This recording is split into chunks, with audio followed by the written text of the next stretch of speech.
Muy buenas noches, hermanos. El día de hoy damos inicio con la Escuela de Catequistas 2023. Comentarles que todos los lunes y miércoles durante el mes de febrero se estará transmitiendo mediante las redes del santuario las sesiones de la Escuela de Catequistas. Y se preguntarán, ¿qué realizamos en la Escuela de Catequistas? Realizamos diferentes dinámicas y aprendemos sobre distintos temas con la finalidad de poder instruir a jóvenes y adultos sobre la palabra de Dios que se van a escribir en la catequesis en un futuro. Antes de comenzar con la primera sesión de la Escuela de Catequistas del día de hoy, vamos a invocar al Señor, y para ello nuestra hermana Milagros nos va a apoyar con la oración inicial.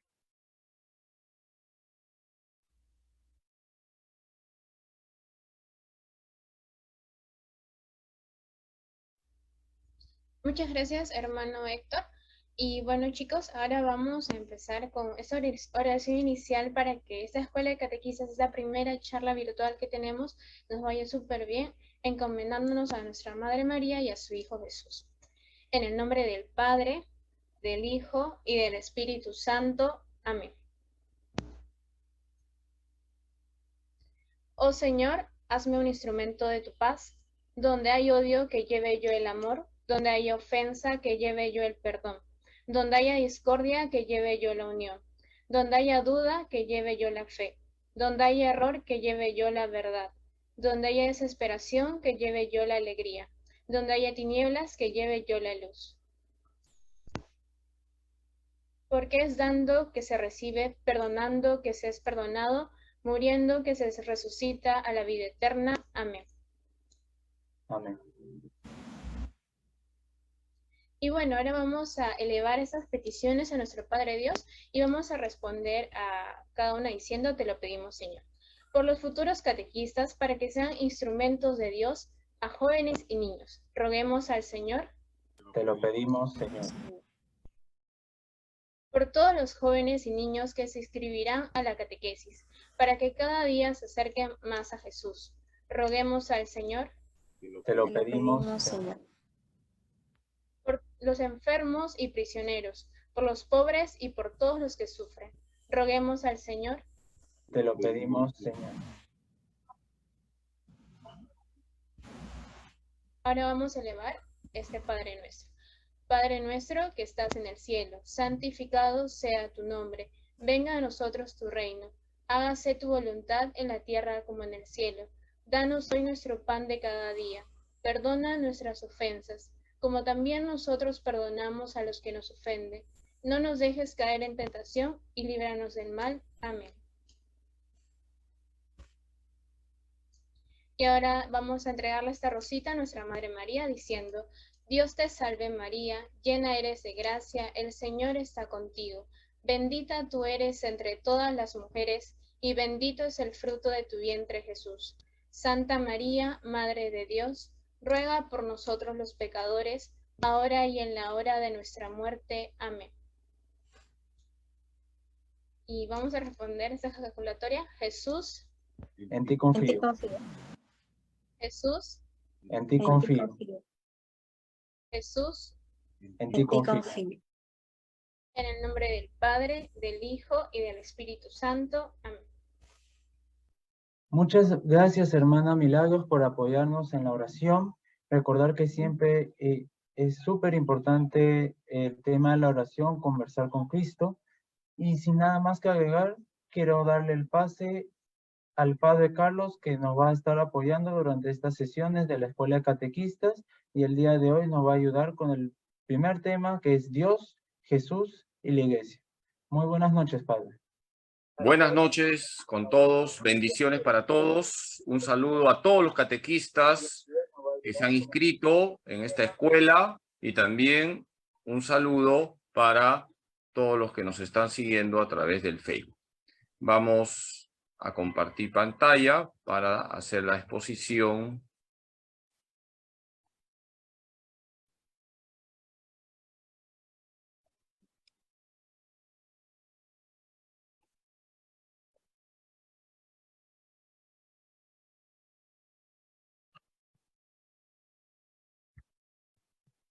Vamos a comenzar a explicar el catecismo. Lo vamos a hacer en 4 semanas. Hay 4 partes en el catecismo. Y cada parte tiene que ver con un verbo. Creer, celebrar, vivir y orar. Esta semana la vamos a dedicar al verbo creer.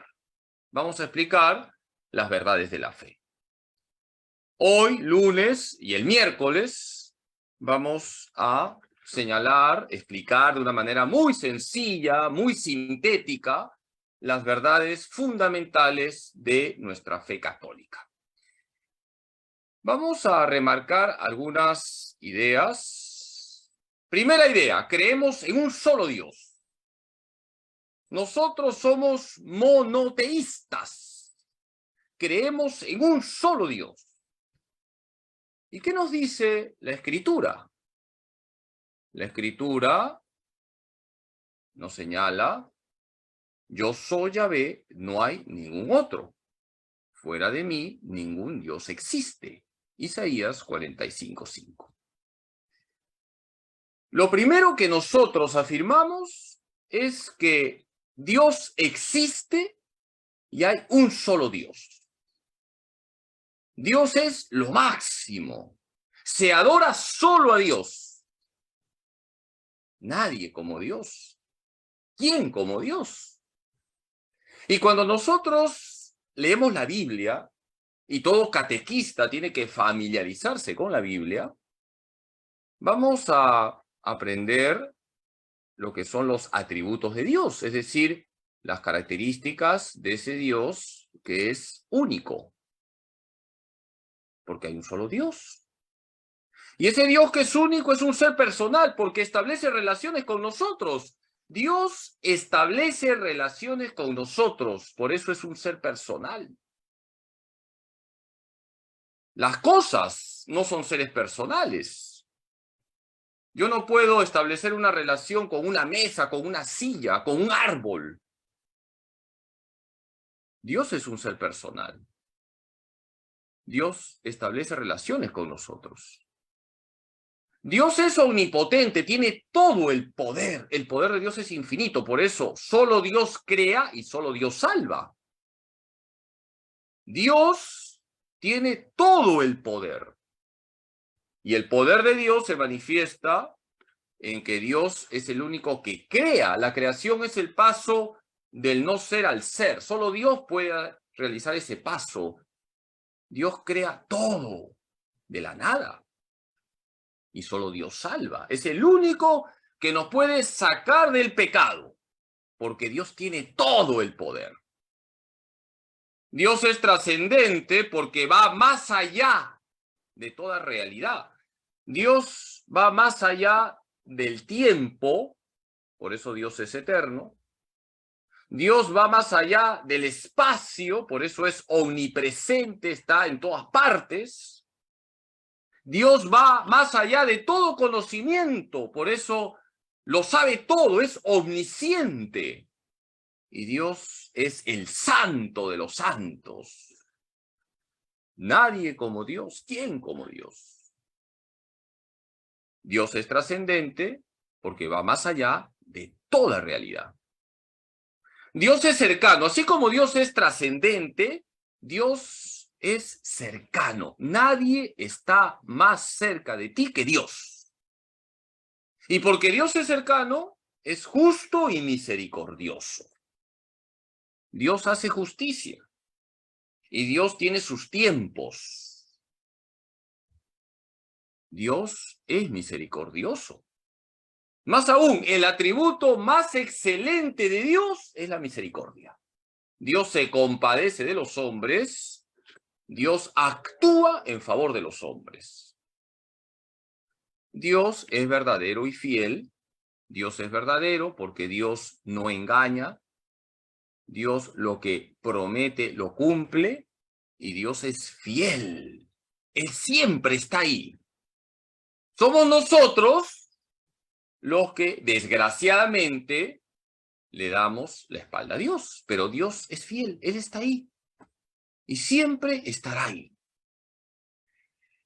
Como podemos ver, la Biblia nos habla de muchos atributos. Aquí tenemos una síntesis. Ese Dios que es único es un ser personal, porque establece relaciones con nosotros, es omnipotente, tiene todo el poder, por eso crea y salva, es trascendente, por eso es eterno, omnipresente, omnisciente y santo, es cercano, Dios es justo y misericordioso, Dios es verdadero y fiel. Él cumple lo que promete. Dios no engaña y su palabra siempre se cumple. La palabra de Dios no falla. Pero además, nosotros creemos que ese único Dios es Trinidad. Entonces, podemos decir que nosotros somos monoteístas, creemos en un solo Dios y al mismo tiempo creemos que ese único Dios es Trinidad, Padre, Hijo y Espíritu Santo. Estamos aquí en el misterio de los misterios. Padre Carlos, ¿me puede explicar mejor esto? No, lo siento, me quedo corto. Estamos en el misterio de los misterios. El misterio de los misterios es la Trinidad. Ese único Dios vivo y verdadero es Trinidad. Dios es uno y trino. Nosotros creemos que ese único Dios es Trinidad. Jesús nos ha enseñado que Dios es Trinidad. Jesús nos ha enseñado que Dios es Padre. Jesús nos enseña que Él es el Hijo, igual al Padre. Jesús nos enseña que existe el Espíritu Santo y Jesús envía el Espíritu Santo. Jesús dice, vayan pues y hagan discípulos a todas las gentes, bautizándolas en el nombre del Padre y del Hijo y del Espíritu Santo. Mateo 28:19. Todo lo que hace la iglesia, lo hace en nombre del Padre y del Hijo y del Espíritu Santo. Nos santiguamos en el nombre del Padre y del Hijo y del Espíritu Santo. El sacerdote te bendice en el nombre del Padre y del Hijo y del Espíritu Santo. Recibes el bautismo en el nombre del Padre y del Hijo y del Espíritu Santo. Todo lo que hace la iglesia, lo hace en el nombre del Padre y del Hijo y del Espíritu Santo. Estamos en el misterio de los misterios. Siempre nos vamos a quedar cortos. Por eso no se preocupen si no comprenden todo el misterio. El misterio de Dios siempre nos va a superar. Algo podemos decir de lo que significa el misterio de Dios. El Padre es la primera persona divina, el Hijo es la segunda persona divina, el Espíritu Santo es la tercera persona divina. El Padre es el origen y el principio. El Hijo es la palabra, el verbo. El Espíritu Santo, el don, el amor. Si nosotros nos metemos en la vida íntima de Dios, el Padre es el origen, el principio. El Padre engendra al Hijo, el Hijo es engendrado por el Padre. El Hijo es la palabra eterna del Padre, el verbo. El Espíritu Santo es el don, el amor. El Padre ama al Hijo desde toda la eternidad. El Hijo ama al Padre desde toda la eternidad. Ese amor es una persona, es el Espíritu Santo. El Espíritu Santo es el que une al Padre y al Hijo. Estamos en el misterio de la Trinidad. Estamos muy elevados ahorita, así que hay que aterrizar. El Padre es el origen y el principio. El Hijo es la palabra, el verbo. El Espíritu Santo, el don, el amor. El Espíritu Santo une al Padre y al Hijo en un amor infinito.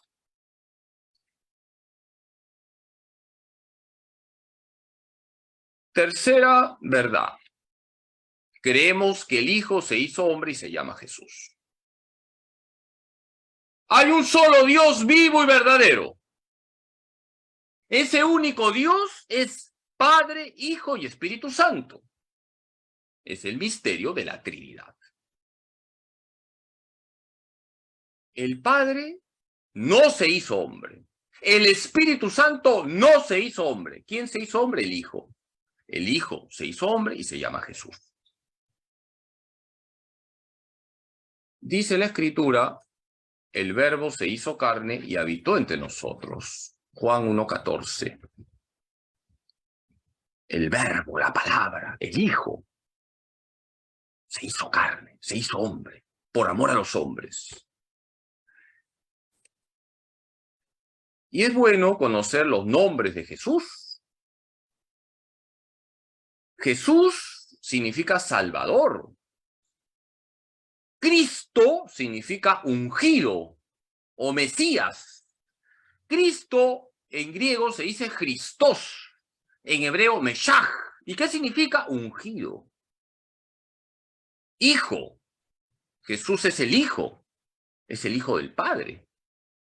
Jesús es el Señor. Señor es un título divino. Cuando le decimos a Jesús Señor, le estamos diciendo Dios. Señor en griego es Kyrios. Jesús es el Hijo del Hombre. Si ustedes leen el Antiguo Testamento y van a Daniel 7:12 siguientes, ahí se anuncia que vendrá el Hijo del Hombre de lo alto a inaugurar el reino. Cuando decimos que Jesús es el Hijo del Hombre, estamos diciendo que Jesús ha venido de lo alto a instaurar el reino de Dios.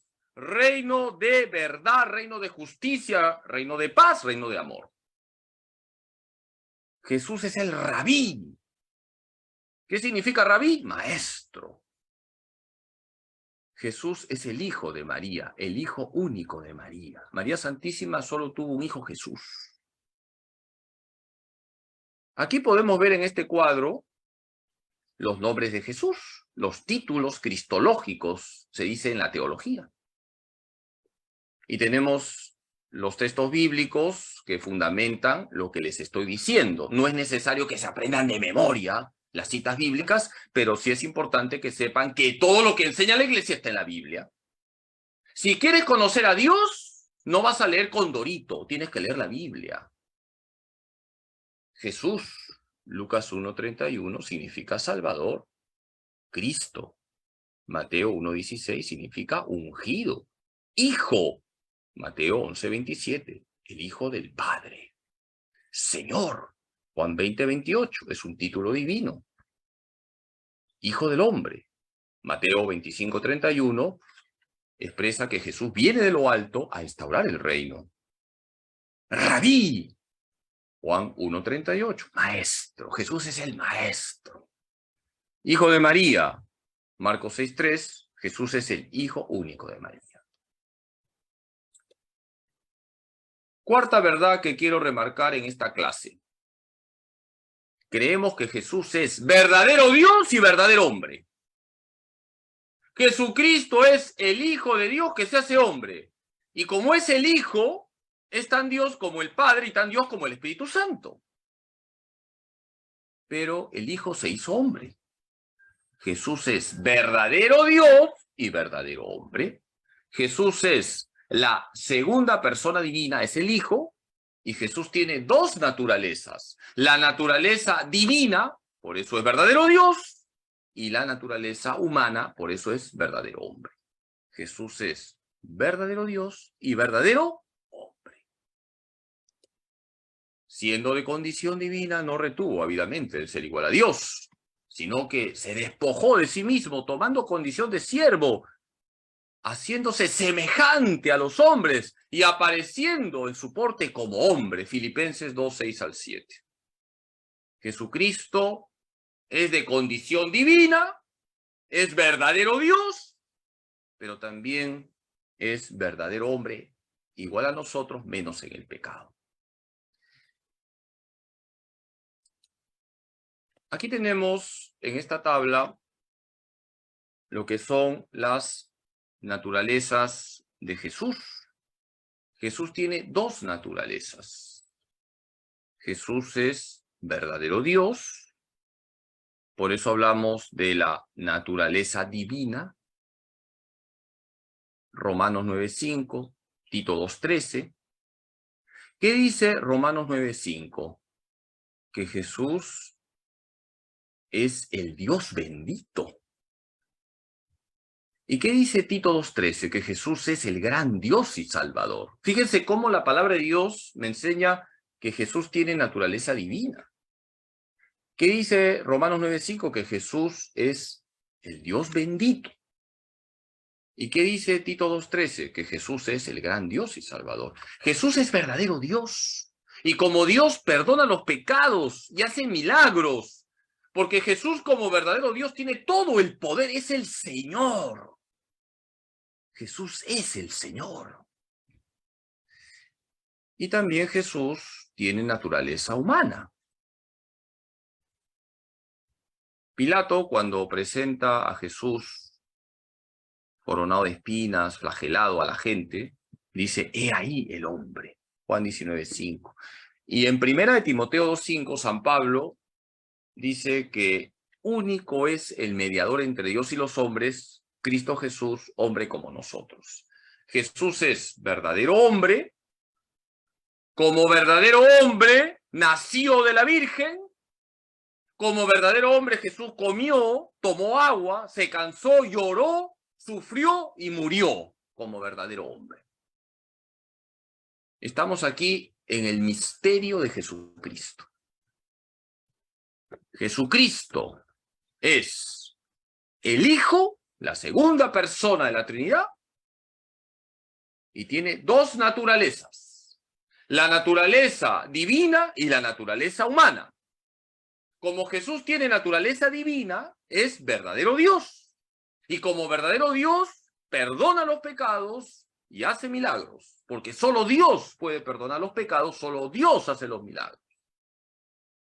Y Jesús, en cuanto que tiene naturaleza humana, es verdadero hombre.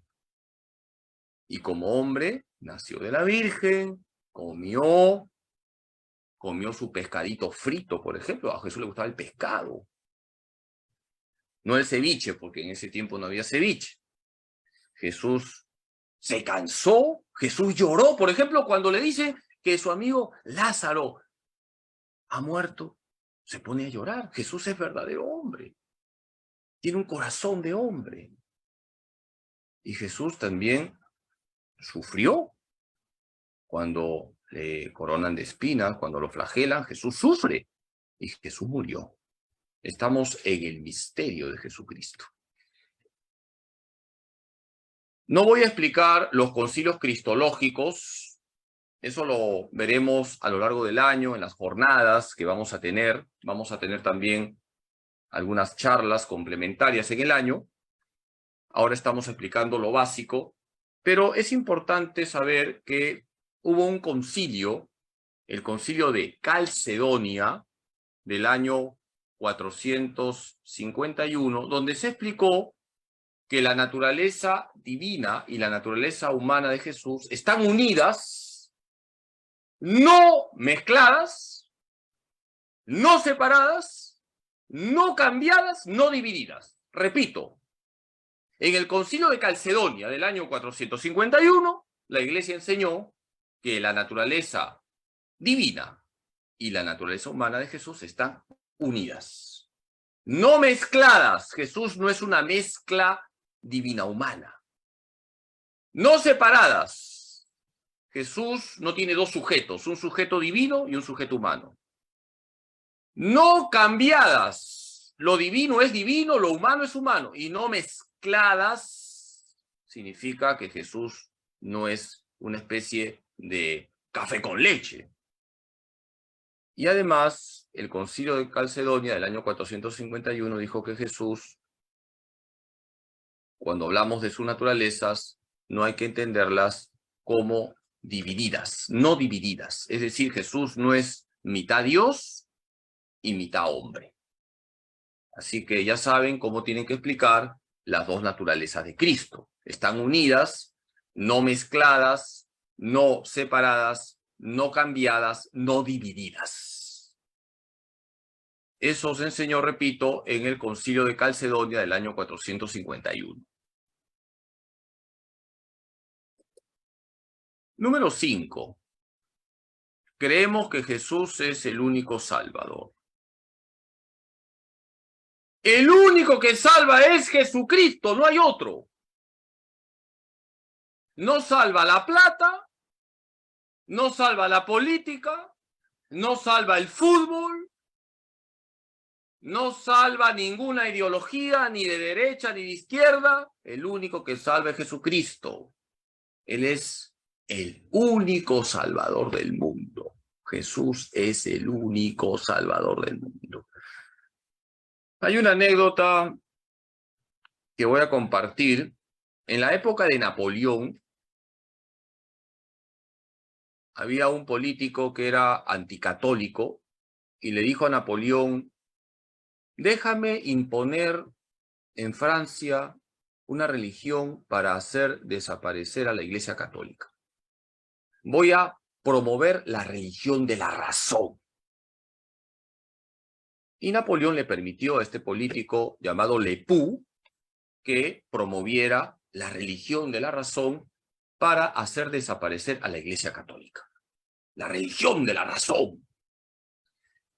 Pasó un tiempo y este político deprimido se acercó a Napoleón y le dijo: no sé qué pasa con la gente. La gente no acepta mi religión, a pesar de que no hay exigencias morales. La gente sigue siendo católica. No sé qué pasa con la gente. Y Napoleón le dijo: mira, si tú quieres hacerle la competencia a Jesucristo y hacerle la competencia a la Iglesia, haz lo siguiente. Déjate crucificar un viernes, resucita un domingo y todos te seguirán. A este político se le quitaron las ganas de hacerle la competencia a Jesucristo y a su Iglesia. El único que ha muerto por todos los hombres y el único que ha vencido a la muerte es Cristo, no hay otro. Por eso Jesús es el único Salvador del mundo. Nosotros seguimos a Cristo con radicalidad. Ha nacido hoy en la ciudad de David un Salvador, que es el Cristo, Señor. Lucas 2:11. Nosotros creemos que Jesús es el Salvador. Él es el Cristo, el ungido es el Señor. Cuando nosotros leemos el Nuevo Testamento, podemos darnos cuenta de que todo lo que hace Jesús se puede expresar con diferentes verbos. Jesús es el Salvador. Y Jesús nos salva de tal manera que solo en Él podemos tener la vida plena. Jesús nos salva rescatándonos del pecado, rescatándonos del diablo, rescatándonos de la muerte. Veamos esta tabla. Jesús es el Salvador. Lucas 2:11. Jesús nos redime, es decir, nos rescata. La palabra redención significa rescate. Colosenses 1:14. Jesús nos redime, nos rescata del pecado, nos rescata del diablo, nos rescata de la muerte. Él es el Redentor. ¿Qué significa redención? Rescate. Jesús nos ha reconciliado con el Padre. 2 Corintios 5:19. Jesús nos reconcilia con el Padre. Jesús es el único camino hacia el Padre. Y Jesús nos ha dejado el sacramento de la reconciliación. Dios mediante, la próxima semana hablaremos del sacramento de la confesión, cuando expliquemos el verbo celebrar. Jesús recapitula todo, es decir, hace todo de nuevo. Efesios 1:10. Con Jesús empezamos otra vez de nuevo. Jesús recapitula todo, es el nuevo Adán, que lo hace todo de nuevo. En Cristo todo empieza de nuevo. Jesús restaura nuestra vida, ha realizado la restauración de la humanidad. Hechos 3:21.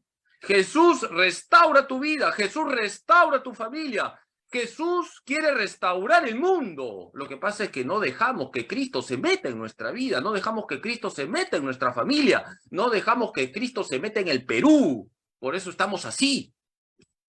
Jesús nos cambia la vida. Jesús nos purifica con su sangre preciosa. Primera de Juan 1:7. Jesús es el que ha realizado la purificación de los pecados con su sangre preciosa. El único que nos purifica de todo tipo de pecados es Jesucristo. Jesús nos recrea. Dice 2 de Corintios 5:17 que en Cristo somos una nueva creación. ¡Qué bonito! En Cristo eres una nueva creación. Por eso, cuando una persona se acerca a la confesión y me dice, Padre Carlos, quiero volver a confesarme de estos pecados graves que ya me confesé, yo le digo a esa persona, mira, si ya te confesaste, el Señor ya te perdonó. Perdónate tú. En Cristo eres una nueva creación. Si ya te confesaste los pecados graves que has cometido en tu vida pasada, siéntete ya perdonado. Lee 2 de Corintios 5:17. En Cristo eres una nueva creación. Créetelo, porque no te lo estás creyendo. En Cristo somos una nueva creación. 2 de Corintios 5:17. Y Jesús ha expiado por nuestros pecados. Ha realizado la expiación, que es lo mismo que propiciación. Cuando rezamos la coronilla, hablamos de la propiciación. Es lo mismo, ¿de acuerdo? Expiación y propiciación es lo mismo. ¿Qué significa que Jesús ha expiado por nuestros pecados? Romanos 3:25. Jesús ha expiado, ha realizado la propiciación por nuestros pecados porque ha asumido todos nuestros pecados, siendo Él el Cordero inocente, siendo Él el Santo de los santos. Jesús asume todos los pecados de la humanidad, sufre por nosotros, va a la cruz para purificarnos con su sangre preciosa. Eso significa que Jesús ha expiado por nosotros, que ha cargado con nuestros pecados, ha sufrido en lugar de nosotros, por amor a nosotros, para que seamos liberados de todo tipo de pecado. Por eso hay que vivir siempre con Cristo Jesús. Sigamos. Tenemos ahora esta sexta verdad. Creemos que la iglesia que fundó Jesús es una santa, católica y apostólica. Fíjense la lógica que estoy siguiendo para aquellos que recién se están conectando. Hemos comenzado diciendo que hay un solo Dios. Dios es único. Ese único Dios es Padre, Hijo y Espíritu Santo. Estamos en el misterio de la Trinidad. El Hijo se hizo hombre, se llama Jesús. Jesús es el Cristo, es el ungido. Jesús es el Señor. Jesús es el único Salvador. Y Jesús ha fundado una sola iglesia. Creemos que la iglesia que fundó Jesús es una santa, católica y apostólica. Tú eres Pedro, y sobre esta piedra edificaré mi iglesia, y las puertas del infierno no prevalecerán contra ella. Mateo 16:18. Jesús le dice a Simón Pedro, tú eres Pedro, y sobre esta piedra edificaré mi iglesia. No dice mis iglesias. ¿Qué dice Jesús? Mi iglesia. Hay una sola iglesia. Nosotros tenemos la gracia de pertenecer a la única iglesia que fundó Cristo. Es una gracia. Y hay que ser humildes, porque los católicos no debemos tener complejo de superioridad, tampoco de inferioridad. Hay que estar agradecidos de formar parte de la única iglesia que fundó Cristo y ser humildes. Y no ver a aquellos que no son católicos como personas de segunda categoría. porque no debemos olvidarnos que todos los seres humanos somos imagen y semejanza de Dios. Y todo ser humano tiene un valor sagrado. Pero al mismo tiempo hay que decir que Jesús fundó una sola iglesia. Esto hay que decirlo.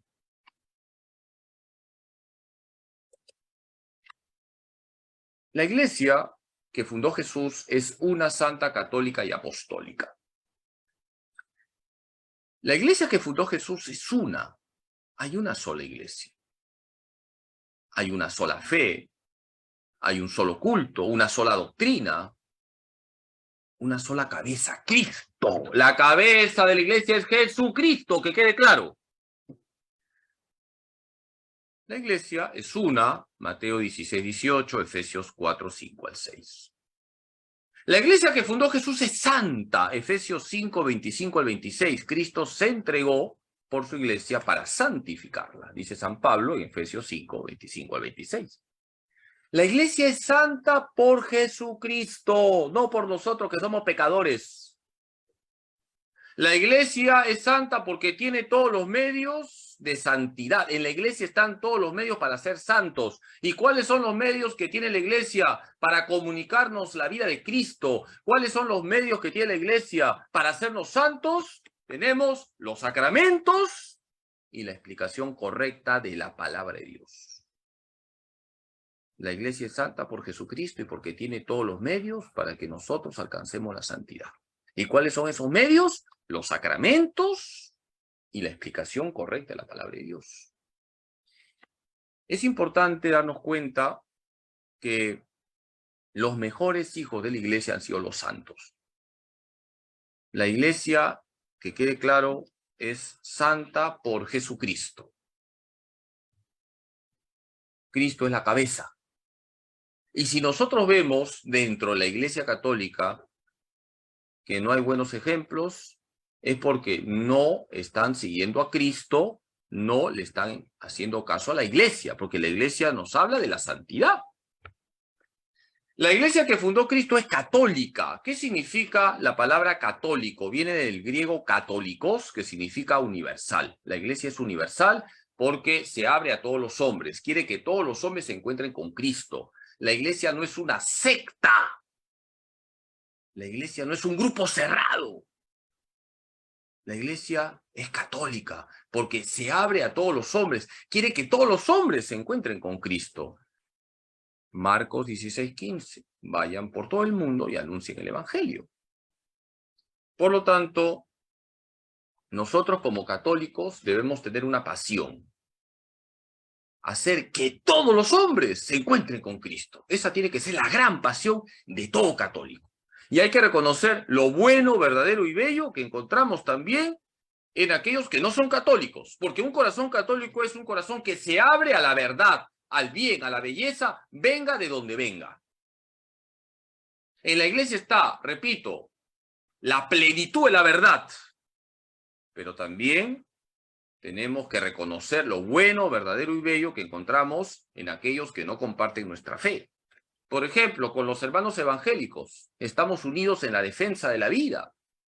Con los hermanos evangélicos estamos unidos en la defensa del matrimonio que es entre varón y mujer. Con los hermanos evangélicos estamos unidos en la defensa del valor sagrado de la familia.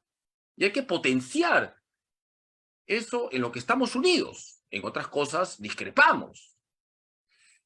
La iglesia que fundó Cristo es apostólica. Marcos 3, 13 al 19, Jesús llamó a los apóstoles.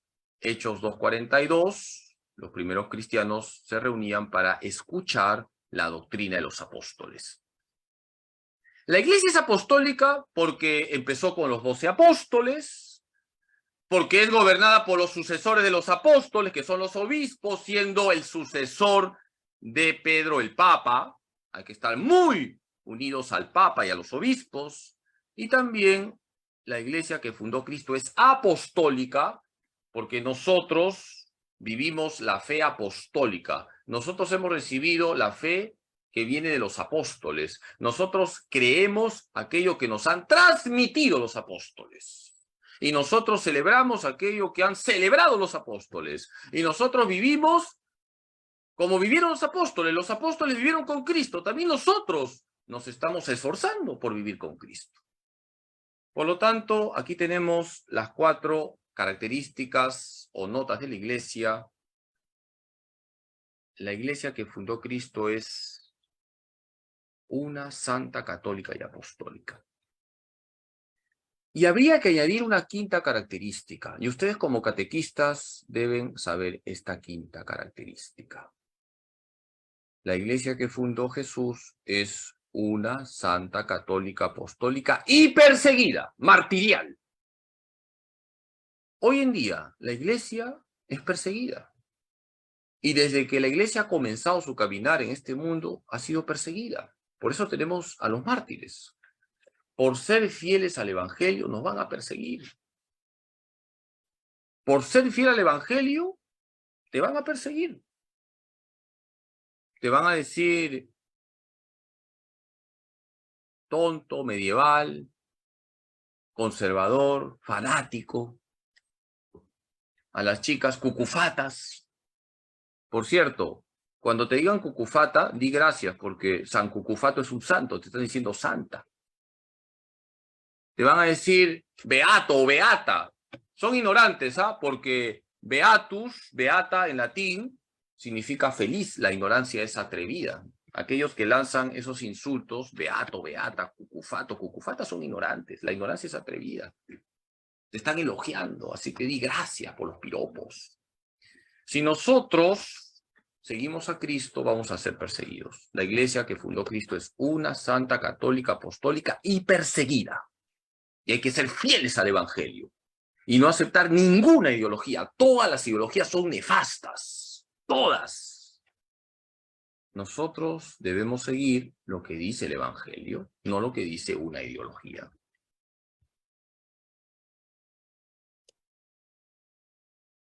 Y el último punto. Con esto ya terminamos. He dicho que iba a ser muy sintético. No quiero que nadie sufra un derrame cerebral, así que ya voy a terminar. 7º punto. Creemos que la iglesia tiene la misión de evangelizar. La iglesia que fundó Cristo, que es una santa, católica, apostólica y perseguida, martirial, tiene una misión en el mundo. La iglesia no está en el mundo para hablar de fútbol. La iglesia no está en el mundo para hablar de comida. La iglesia no está en el mundo para hablar de música. La iglesia no está en el mundo para hablar de política. Es verdad que la palabra de Dios ilumina la vida política, la palabra de Dios ilumina la vida social, la palabra de Dios ilumina la vida cultural. La iglesia está en el mundo para evangelizar, para llevar la buena noticia. Y la buena noticia tiene un rostro, la buena noticia tiene un corazón, la buena noticia se llama Jesús. Para eso está la iglesia en el mundo. Para eso estás tú y estoy yo, para evangelizar. Y para evangelizar hay que prepararnos. Por eso felicito a todos los catequistas que se han inscrito en esta escuela de catequesis. Felicito a los que se están conectando a través del Facebook a estas clases.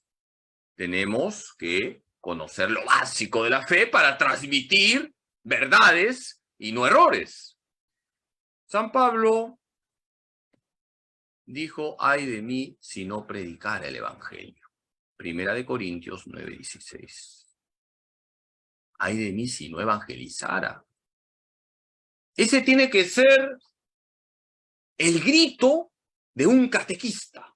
Ay de mí si no evangelizara. 1 Corintios 9:16. Qué importante es que tú y yo evangelicemos. Hay que tejer una red de evangelizadores. Y seamos ingeniosos. Hay que utilizar la inteligencia, que es un don que Dios nos ha dado para evangelizar. Gracias a Dios, dentro de los catequistas tenemos muchos jóvenes. Los jóvenes son muy buenos en las redes. Pues hay que utilizar las redes para lanzar el evangelio, para lanzar las redes. Tiremos las redes en todos los ámbitos del mundo. Hay que llevar la buena noticia. a todos los recovecos de la realidad. La iglesia evangeliza, esa es su misión.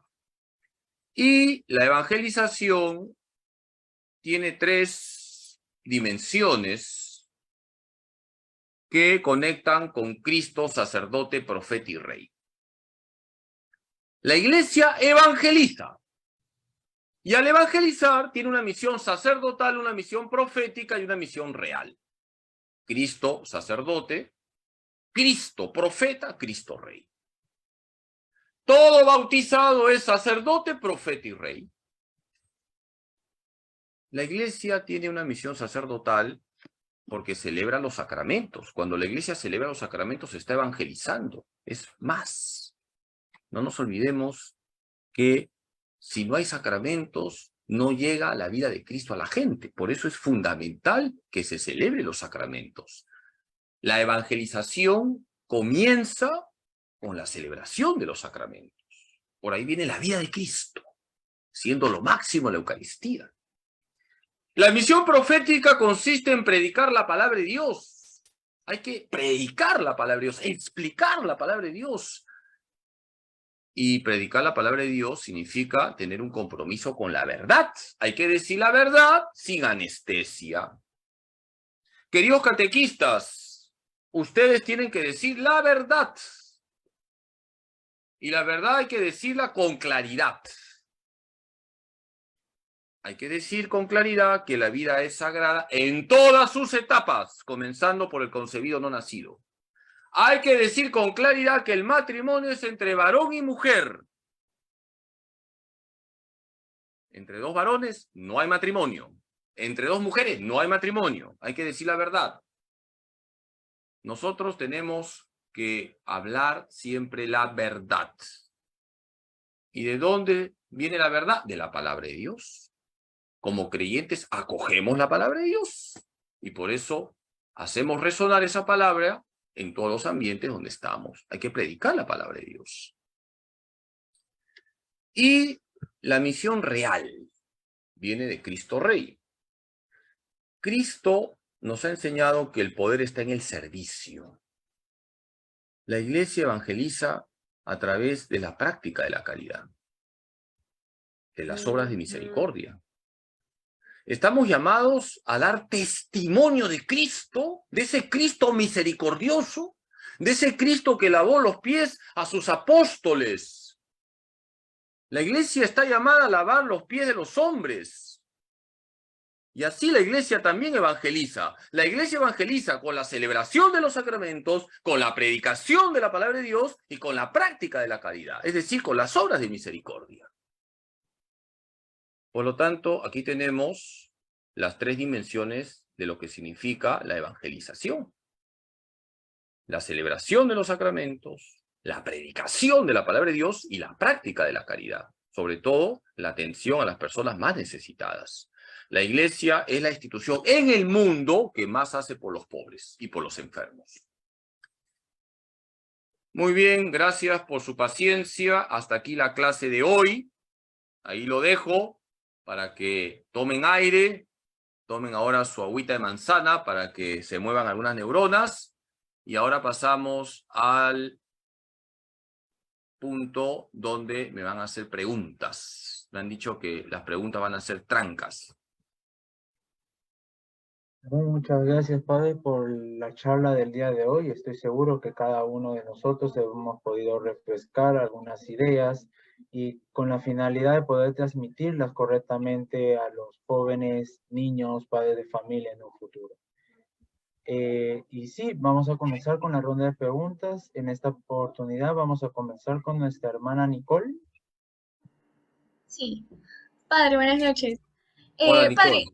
¿qué tal? Enfocándonos en la labor de un catequista, ¿cómo podríamos explicarle, tanto sea a un joven como a un niño, acerca de la iglesia? O sea, si nos enfocamos en la realidad actual, la mayoría o sea, solemos escuchar, y la mayoría de los católicos de nombre, suelen decir la típica frase de, yo creo en Dios, pero no creo en la iglesia.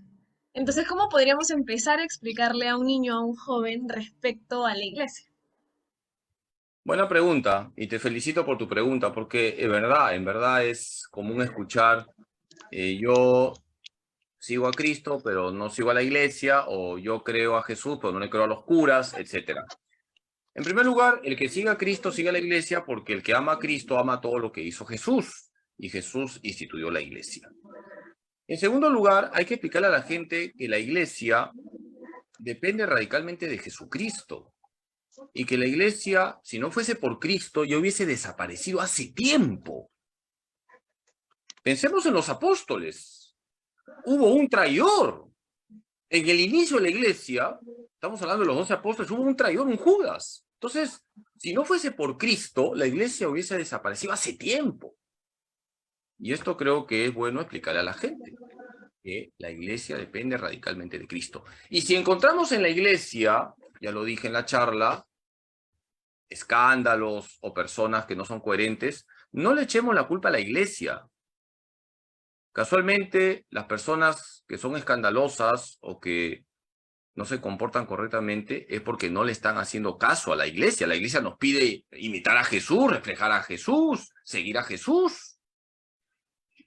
¿Yo qué haría con los niños, con los jóvenes, para mostrarles el verdadero rostro de la iglesia? Enseñarles la vida de los santos. Los santos nos han enseñado el verdadero rostro de la iglesia. Y mostrarles santos cercanos, ¿no? Porque a veces hay santos como un poquito demasiado ya héroes, podemos decir, o que se ha exagerado en muchas cosas. Por ejemplo, de San Luis Gonzaga, que fue un santo joven, murió a los 23 años, se relata, por supuesto que esto no es verdad, pero se relata que cuando era bebito ya se mortificaba mucho, y se cuenta que siendo bebito, él los viernes no lactaba del pecho de su madre porque ayunaba. Imagínate, pues, eso es mentira, pues, pero fíjate las exageraciones, ¿no? Entonces, si es así, ¿quién quiere ser como San Luis Gonzaga, no? Entonces hay que mostrar a los santos como personas normales, con sus defectos, sus miserias, pero que siguieron a Cristo con radicalidad. Gracias, padre. Muchas gracias, padre, y muchas gracias, Nicole. Ahora vamos a pasar con la segunda pregunta. Para eso invitamos a nuestra hermanita Fátima para que pueda formular la siguiente pregunta al padre. Buenas noches, padre. Hola, Mi Fátima. pregunta es, ¿cómo es el accionar del Espíritu Santo en la iglesia? Buena pregunta. Mira, el Espíritu Santo es tan importante que dice San Pablo en 1 Corintios 12:3, nadie puede decir Jesús es el Señor si el Espíritu Santo no se lo inspira. Es decir, es imposible estar unidos a Jesús sin acción del Espíritu Santo. Y es imposible que la iglesia avance 1 centímetro si el Espíritu Santo no mueve a la iglesia. El Espíritu Santo es muy importante. Y San Juan Pablo II decía que había que conocer más al Espíritu Santo porque es el gran desconocido. Y por eso agradezco tu pregunta. No me he extendido demasiado hoy en el Espíritu Santo, pero el Espíritu Santo es la tercera persona de la Trinidad y es tan Dios como el Padre y tan Dios como el Hijo. Y el Espíritu Santo es llamado Señor y dador de vida. Es Señor porque es Dios y es dador de vida. Es decir, en la iglesia hay vida porque actúa el Espíritu Santo. En la iglesia tenemos diferentes grupos, diferentes movimientos, diferentes iniciativas porque está actuando el Espíritu Santo. El Espíritu Santo es el motor de la evangelización. Para responderte con una imagen, es el motor de la evangelización. Gracias al Espíritu Santo tenemos la fuerza para anunciar el evangelio. Y eso lo vemos en Pentecostés. ¿Qué pasaba con los apóstoles antes de Pentecostés? ¿Qué nos dice el libro de los Hechos de los Apóstoles? Que los apóstoles estaban con miedo, estaban encerrados, tenían más miedo que un pavo cuando escucha un villancico, ¿no? Estaban con miedo. ¿Pero qué pasó? Vino el Espíritu Santo y se les quitó el miedo y comenzaron a evangelizar. Así que, gracias al Espíritu Santo, salimos a evangelizar y tomamos iniciativas, tenemos el ingenio para comunicar la palabra de Dios. Muchas gracias, padre. Muy buenas preguntas, ¿ah? 20 en todas las preguntas, ¿ah? Gracias, Fátima. Ahora vamos a llamar a nuestra hermana Janet para que pueda formular la última pregunta. Padre, buenas noches. Buenas noches, Janet. quisiera preguntar acerca de, bueno, creo que ya más o menos lo explicó, pero de todas maneras, ¿qué espera Jesús de nosotros como iglesia? Y usted también habló acerca de un Dios que es cercano, que es justo, que es misericordioso. Y pues se me viene a la mente eso, que si Dios también ama al diablo así como nosotros. Son preguntas, perdón. Muy elevada está tu pregunta. A ver, has hecho varias preguntas, 3 en 1 creo, ¿no? ¿Qué espera Jesús de nosotros? Te respondo muy cortito, que seamos santos. Y ser santos, ya lo he dicho en la primera pregunta, no es hacer cosas raras. Ser santos significa que en nuestra situación concreta vamos a imitar a Jesús.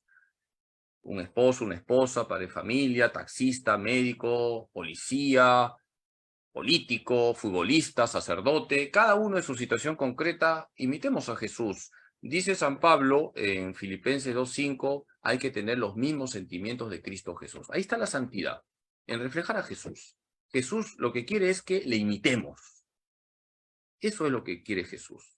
Y Él nos da en la iglesia todas las gracias para que lo imitemos. Tu segunda pregunta es el tema de ese Dios que es cercano, efectivamente. Nadie está más cerca de nosotros que Dios. Dios se ha hecho hombre, se llama Jesús. Él es el Emmanuel, Dios con nosotros. Y nosotros los católicos tenemos una gracia que a veces la desperdiciamos. La Eucaristía. La Eucaristía es lo máximo. Es el mismo Jesús que está ahí. ¿Cuántas veces yo veo con dolor que la gente ve una iglesia abierta y no entra ni un minuto para hablar con Jesús? Jesús está ahí en el sagrario y no entran ni un minuto. O ven una capilla del Santísimo y se pasan de largo, siendo católicos. Ahí está el Dios cercano, la Eucaristía. Anda la Eucaristía, ábrele tu corazón a Jesús. Y tu tercera pregunta es recontra profunda, ¿no? Una pregunta de la demonología. Si Dios ama al diablo, Dios ama a todos los seres. El problema es que el diablo no ama a Dios, ¿de acuerdo? Dios es amor, que quede claro. Tu pregunta me llevaría a un tema de la escatología, ¿no? El infierno. Yo he sido profesor de ese curso varios años, la escatología. Voy a decir algo que, bueno, de repente habría que explicarlo mejor, pero no hay tiempo.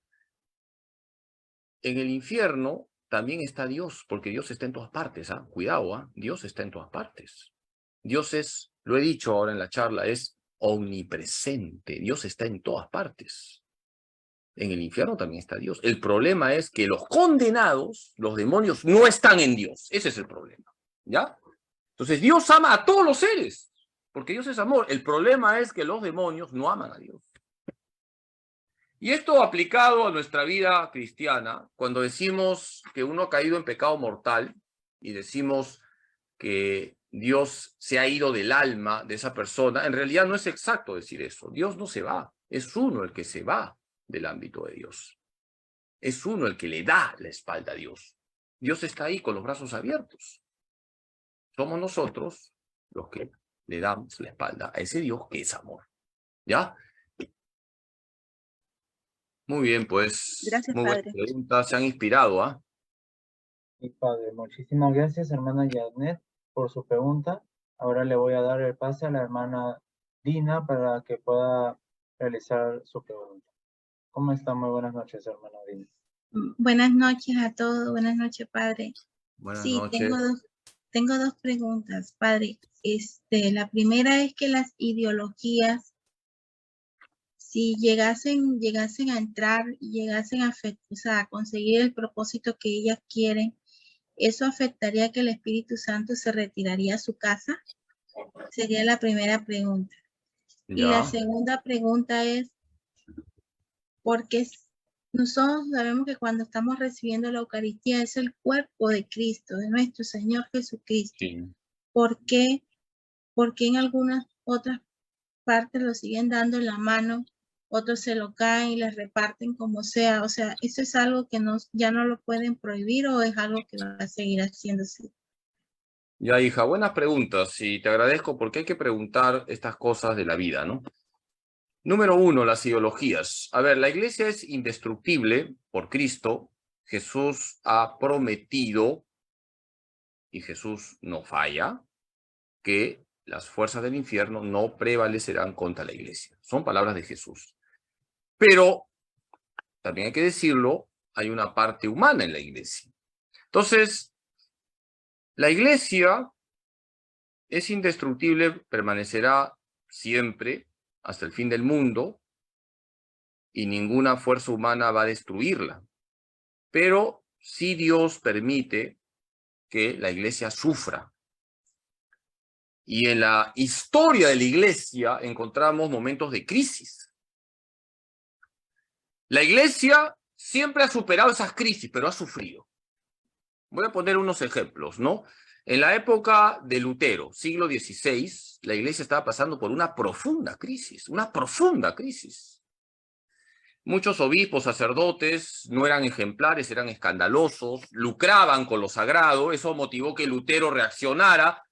No se justifica lo de Lutero, por si acaso, no se justifica. Porque si nosotros vemos cosas malas dentro de la iglesia, no nos salimos de la iglesia. En la época de Lutero vivió San Ignacio de Loyola, Santa Teresa de Jesús, Santo Toribio de Mogrovejo, San Felipe Neri. Y ellos vieron también que había cosas malas y no se salieron de la iglesia. Al contrario, se esforzaron por reflejar a Cristo. Y de esa manera la iglesia superó esa crisis. Gracias a que aparecieron muchos santos que se dieron cuenta que la salida de una crisis es la santidad. Ahora bien, estamos en el siglo XXI, hay muchas ideologías, todas las ideologías son nefastas, y desgraciadamente, porque la iglesia tiene una dimensión humana, las ideologías también se meten. Nos encontramos con dolor, hay que decirlo, con algunos sacerdotes que aprueban la ideología de género. En Alemania hay algunos obispos que han desobedecido al Papa, han desobedecido la enseñanza de la iglesia y están diciendo que se puede bendecir a parejas de homosexuales. Eso está en contra de la palabra de Dios. Entonces vemos que la iglesia sufre porque algunos miembros de la iglesia no le hacen caso a la iglesia, y entonces por eso se meten algunas ideologías, ¿no? También pasó hace algunos años atrás que entró el marxismo en la mentalidad de algunos sacerdotes, y por eso vino la teología de la liberación de línea marxista. Hay una buena teología de la liberación, hay una mala teología de la liberación. San Juan Pablo II tuvo que hacer frente a eso, a decir que la fe católica no se puede contaminar con el marxismo, son totalmente opuestos el cristianismo y el marxismo, pero la iglesia también sufrió. Muchos sacerdotes dejaron el ministerio, se hicieron guerrilleros, entonces la iglesia sufrió. Pero la iglesia es indestructible. La iglesia ha ido superando las crisis porque el Espíritu Santo está ahí, y el Espíritu Santo nunca se va a retirar, hermana, ¿de acuerdo? Así que ánimo, que la iglesia es indestructible, aunque sí la iglesia sufre los embates del mundo, ¿ya? Y por eso hay que ser muy fieles a Cristo. Y tu última pregunta, a ver, ¿qué dice la iglesia sobre la comunión? Hay que comulgar en gracia de Dios, eso es lo primero y lo más importante. Hay que comulgar en gracia de Dios, por ahí hay que empezar. Se comulga en gracia de Dios, y si hay pecado mortal, tenemos que confesarlos.